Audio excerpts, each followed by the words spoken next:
Nyakoromogi seche dakika 15 mag weche manyien e sa 10 mar midhiambo, weche manyien mag kagi kacha mago mosebedo katimore ka kod kacha nyakoromogi chakre ne piny ru nyaka gie sani. An gi geno ni odiechieng' mari teri makare machiegni.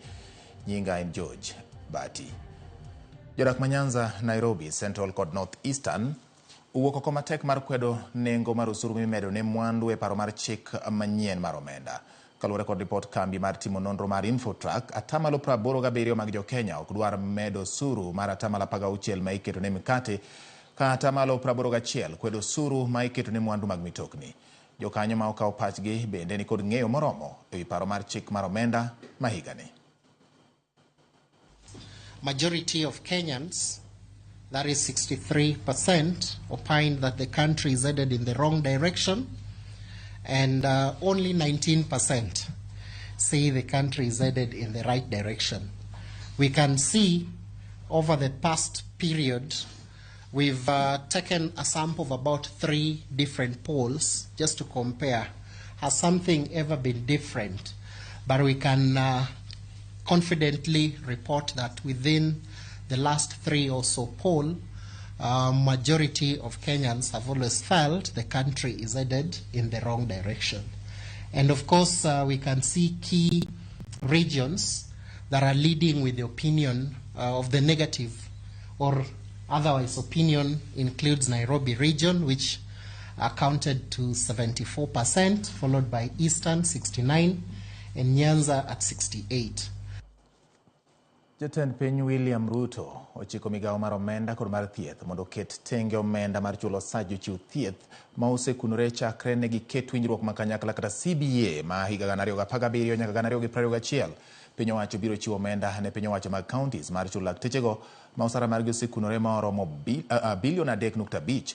Osach lakteche mondik kod piny owacho mag counties kochakore giko dwe ni biro chul mos kuom higni 5 kochakore tarik 1 mar dwe manyien.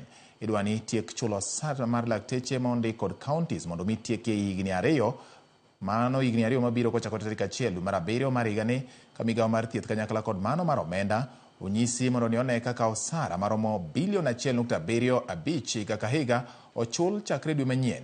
Magi timore kaluwore kod winjruok mar dok e tich manoketi e kind piny owacho kod lakteche mondo gichung' ng'anyo margi.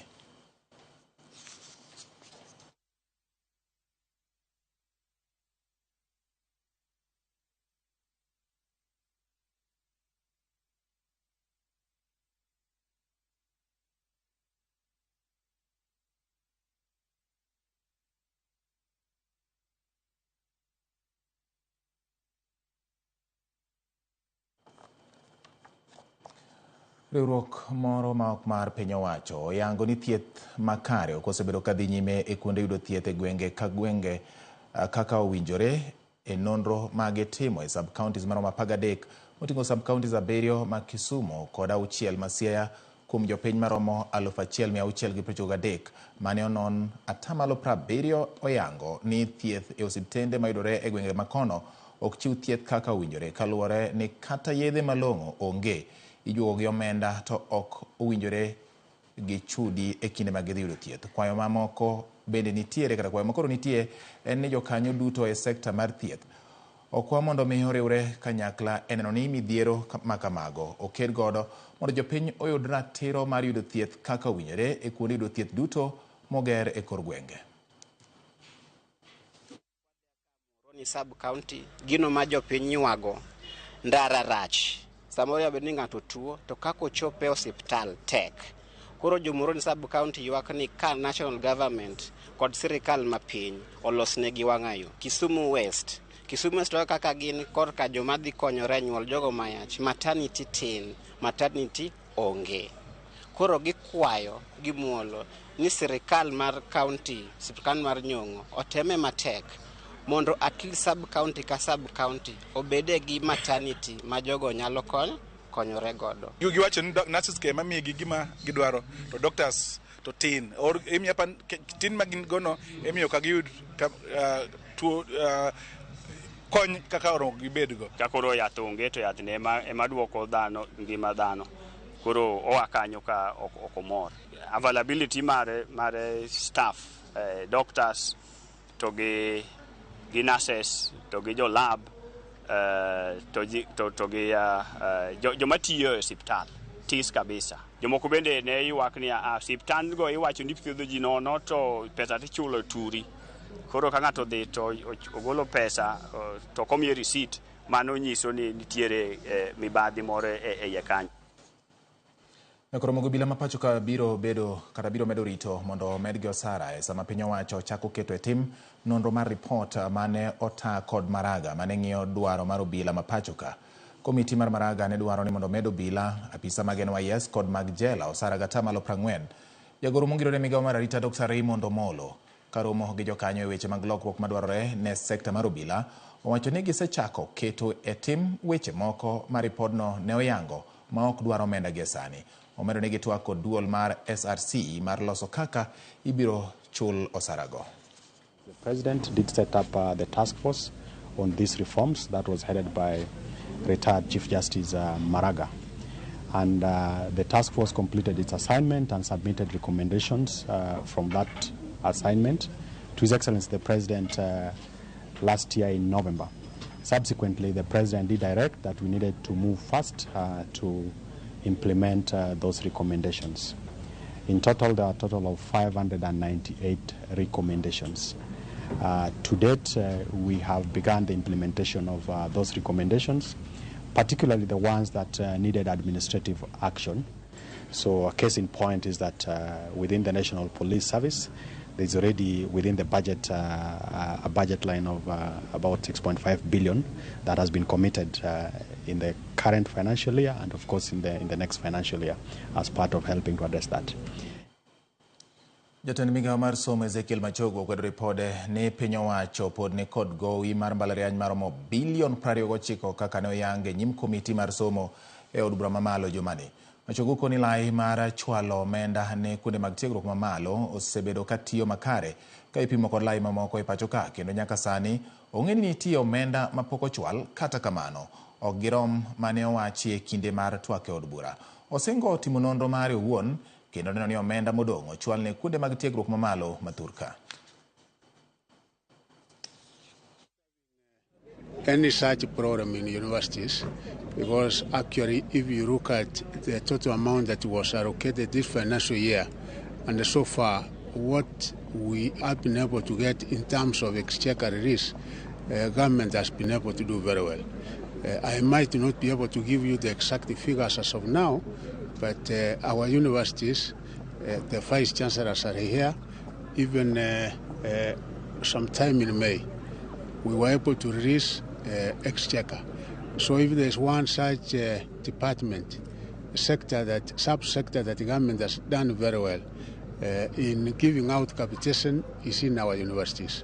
And also moving forward before the end of the financial year, I know that we are yet to release some more, which will be the final release in that particular sub-sector this financial year. So we have not had any such serious problem as far as the release of capitation is concerned in our higher running institutions of running.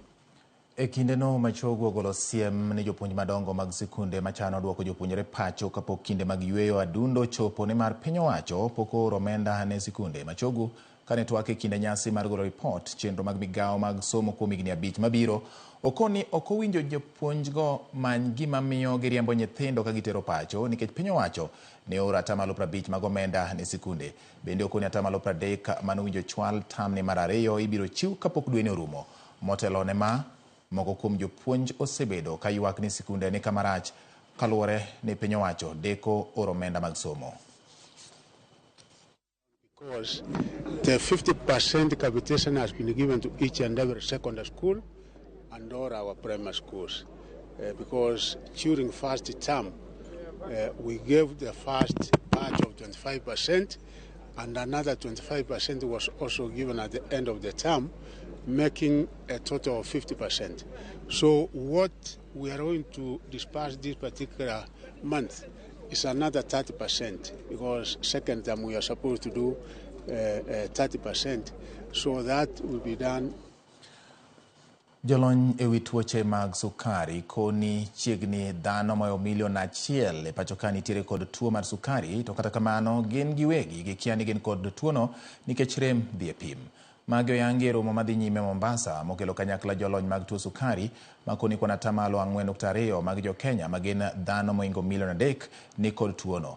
Gikoni gima duong' ma oganda jo Kenya onego ketie tim kata maino margi en rango kaka gichiemo kendo giduok chien rang'iny mag chiemo mani kod sukari kendo kaber to gitimo rako. Gijiwo piny owacho mondo ket chenro mopogore opogore mag puonjo oganda yore mag gayo tuono mabende lalo ngima oganda mathoth e piny mangima. Ana nafasi kubwa ya kupata maradhi ya figo, huwa inaleta ile matatizo ambapo mtu inabidi asafishwe figo. Ugonjwa wa kisukari ndio sababu kubwa ya watu kukatwa miguu na vidole. Ugonjwa wa kisukari pia inahusishwa na maradhi ya moyo, ugonjwa wa moyo, uvimbe wa moyo, pressure na pia ile ugonjwa unaoitwa stroke. Pia ugonjwa wa kisukari ni sababu kubwa ya watu kupoteza kuwa vipofu, watu chini ya miaka 65. Ushauri wangu kwa Wakenya wote ni kuwa tuangalie lishe bora. Tupunguze pakubwa viwango vya sukari tunavyotia kwenye miili yetu. Soda, juice, keki, chokoleti, zote hizi, hata wali, hata ugali, sima, hata spaghetti. Vyakula vote hivi ni sukari. Sio sukari ile tunaongeza kwenye chakula.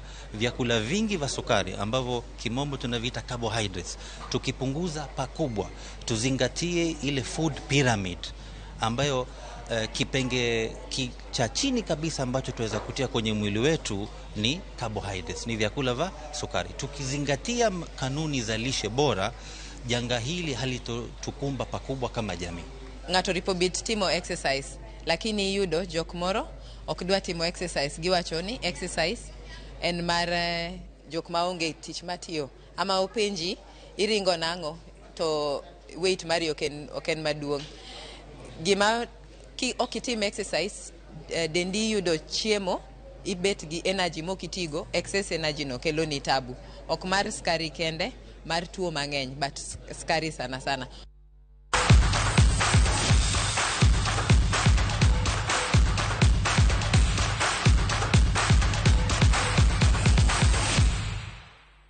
Konsuri nyakora mogieni Ruben Maina e jaloch manyien mar tuk Shabiki Jet X. Maina nolor siling 250 tok tugono e mbui mar Shabiki.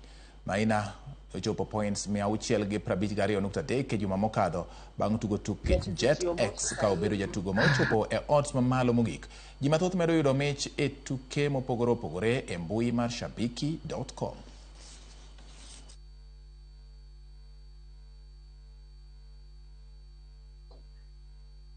Siri ya JetX ni ukiwekelea usikue mtu wa kuogopa, ni uvumilie mpaka mahali unaona iko unaweza kuwa wa kwanza ama unaweza kuwa umetolea juu kabisa. Kwa hivyo siri ya JetX ni kuvumilia.